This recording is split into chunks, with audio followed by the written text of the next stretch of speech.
தமிழர் முன்னேற்ற கழகம் ஏற்பாடு செய்யப்பட்டு இங்கு நடைபெற்றுக் கொண்டிருக்கின்ற ஆரிய பார்ப்பன அடிச்சுவடிகளை அடித்து நொறுக்கிய அறிவாசான் நமது முப்பாட்டன் திருவள்ளுவர் தினத்தை இன்று தமிழர் முன்னேற்ற கழகத்தினுடைய நிறுவன தலைவர் அண்ணன் அர்ஜுனன் அவர்கள் தலைமையில் தாளமுத்து நகர் பஜாரில் நடைபெற்றுக் கொண்டிருப்பது என்பது மிகவும் சிறப்புக்குரியது.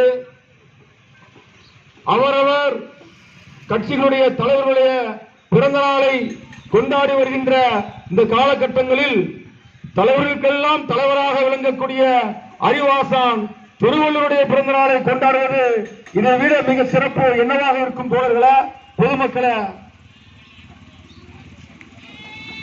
2 அடியில் உலகத்தை அளந்த நமது அறிவாசான் நமக்கு கற்பித்த பாடம் பிறப்புக்கும் எல்லா உயிர்க்கும் என்பது அனைத்து உயிர்களும் சமம் என்பதை குறிக்கும். இந்த உலகத்தில் தாயின் வயிற்றில் பிறந்த எந்த கருவும் எந்த பிள்ளையும் எந்த மனிதனும் சமமாக மதிக்கப்பட வேண்டும் என்பதை 2000 ஆண்டுகளுக்கு முன்பாக அறிவாசான் பெரியார் அவர்கள் இந்த சமூகத்திற்கு எடுத்துரைத்தார் என்பதை இதைவிட யார் இந்த உலகத்தில் சொல்லிவிட முடியும்? அறிவுகளை அளந்து மக்களிடையே தெளிவாக எடுத்துரைக்கிறார். 133 அதிகாரங்களை கொண்ட 1330 பாடல்களை கொடுத்திருக்கிறார். நம் வாழ்வியலை அப்படியே எடுத்துரைத்த அறிவாசான் திருவள்ளுவர் அவர்கள் இன்று நம்மிடம் இல்லாவிட்டாலும் அவருடைய சிந்தனைகள் நமது மனதில் பிறந்தோறு ஓடி கொண்டிருக்கிறது. திருவள்ளுவரை மறைந்துவிட்டு இந்த உலகம் இயலாது என்பதற்கு பிறப்புக்கும் எல்லா உயிர்க்கும் என்பது ஒற்றை குறையே சொல்லிவிட்டார். ஆரிய பார்ப்பான் என்ன சொல்லுகிறான்? இந்த நாட்டில் ஏற்றத்தாழ்வு இருக்கிறது. தலையில் பிறந்தவன் பார்ப்பான், தோளில் பிறந்தவன் சத்திரியன், இடுப்பில் பிறந்தவன் வைசியன், காலில் பிறந்தவன் சூத்திரன், அதற்கும் கீழே பிறந்தவன் பஞ்சமன் என்று நம்ம எல்லாம் ஆரிய பார்ப்பனம் என்ன சொல்லுகிறது? சூத்திரன் என்று சொல்லுகிறது. சூத்திரன் என்று சொன்னால் நாமெல்லாம் தீண்டாமையால் இருக்கின்ற சமூகமாக ஆரிய பார்ப்பான் சொல்லுகிறது.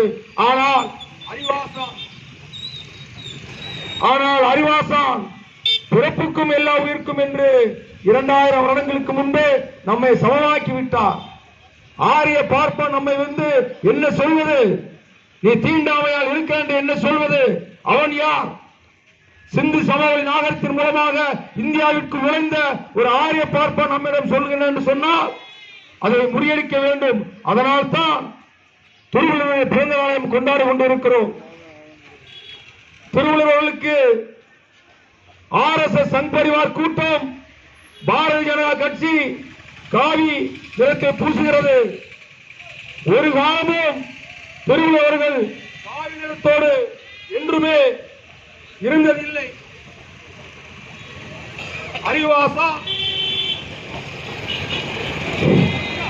அறிவாசான் திருவள்ளுவர்கள் எந்த காவிக்கும் எந்த நிறத்திற்கும் உரியவர் அல்ல, எந்த கட்சிக்கும் உரியவர் அல்ல, ஒட்டுமொத்த மனித சமூகத்திற்கே உரியவர்.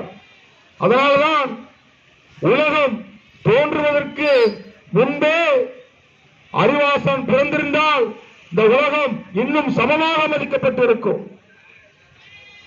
அமெரிக்க ஏகாதிபத்தியம், பிரிட்டிஷ் ஏகாதிபத்தியம் நம்ம ஆளுகின்ற பொழுது அறிவாசான் நம்மிடத்தில் இல்லையே என்பதை நமக்கு மிகப்பெரிய கவலையாக இருக்கிறது. உலக பிரியனாக விளங்குகின்ற அமெரிக்கா சொல்லுகிறான் இந்தியா ஒரு குப்பை மேடு என்று. அதை தலைவணங்கி ஏற்றுக்கொள்கிறார் இந்திய பிரதமர் மோடி அவர்கள். நாமெல்லாம் குப்பை மேடுகளா? நாமெல்லாம் குப்பை மேடுகள் என்பதை நம் சமூகத்திற்கு நாம் கேள்வி கேட்க வேண்டும். இந்தியாவில் பிறந்த ஒவ்வொரு மனிதனும் அறிவு பெருத்தவனாக உலகம் முழுவதும் வந்து கொண்டிருக்கிறான். அப்துல் கலாம் நீங்கள் கேள்விப்பட்டிருப்பீர்கள். அரசு பள்ளியில் பயின்ற